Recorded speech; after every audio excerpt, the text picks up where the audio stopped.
Assalamualaikum dan hai, hari ini kita akan lihat peranan institusi zakat ketika pandemik COVID-19 di Malaysia. Pandemik COVID-19 telah memberi impak yang signifikan terhadap kehidupan sosial, ekonomi dan kesejahteraan masyarakat di Malaysia. Dalam situasi ini, peranan institusi zakat menjadi semakin penting dalam menyokong golongan yang terkesan secara ekonomi oleh pandemik. Sebagai pengumpul dan pengagih zakat, institusi zakat di Malaysia memainkan peranan utama dalam mengumpul dana dari golongan yang mampu untuk disalurkan kepada golongan yang memerlukan bantuan. Pandemik ini telah menyebabkan peningkatan keperluan bantuan di kalangan golongan yang terjejas seperti pekerja yang kehilangan pekerjaan, usahawan kecil, asnaf dan golongan yang kurang bernasib baik. Institusi zakat berperanan sebagai penyalur dana kepada golongan yang memerlukan, termasuk dalam menyediakan bantuan kewangan, makanan, perubatan dan bantuan lain yang diperlukan bagi membantu mereka menghadapi kesukaran semasa pandemik. Daripada hadis riwayat Muslim sabda Rasulullah SAW, menjadi sesuatu kewajipan ke atas setiap Muslim bersedekah ataupun berzakat. Antara peranan institusi zakat ialah memberikan bantuan dari segi perubatan. Yang pertama, bantuan kepada klinik dan hospital. Sebagai contoh, Jabatan Wakaf Zakat dan Haji Jauhar memberikan sumbangan wakaf berbentuk peralatan dan kelengkapan hospital yang terdiri daripada ICU bed, ICU monitor, shrimp pump dan infusion pump kepada Hospital Tengku Ampuan Al-Zan Kuantan. Pengeluaran untuk program vaksinasi. Sebagai contoh, Lembaga Zakat Negeri Kedah LZNK menyedari halangan yang dihadapi oleh orang ramai, khususnya mereka yang tinggal di kawasan pedalaman untuk mendapatkan suntikan vaksin. Oleh itu, LZNK menggerakkan klinik bergerak untuk menyokong program imunisasi COVID-19 kebangsaan. Dan yang ketiga, bantuan kepada pusat rawatan dan pusat kuarantin. Sebagai contoh, Lembaga Zakat Negeri Selangor LZS telah memberi sumbangan beg makanan dan minuman yang bernilai RM60,000 kepada pesakit dan petugas barisan hadapan di pusat kuarantin dan rawatan COVID-19 PKR.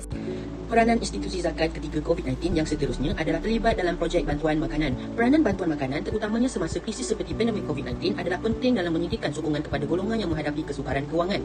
Beberapa aspek peranan bantuan makanan termasuklah penyediaan asas makanan dan sokongan kepada keluarga yang berpendapatan rendah. Bagi penyediaan asas makanan, institusi zakat menyediakan akses kepada asas makanan seperti beras, gula, tepung dan produk makanan lain kepada mereka yang mungkin menghadapi kesulitan untuk membeli makanan ketika pandemik COVID-19 sedang meningkat di Malaysia.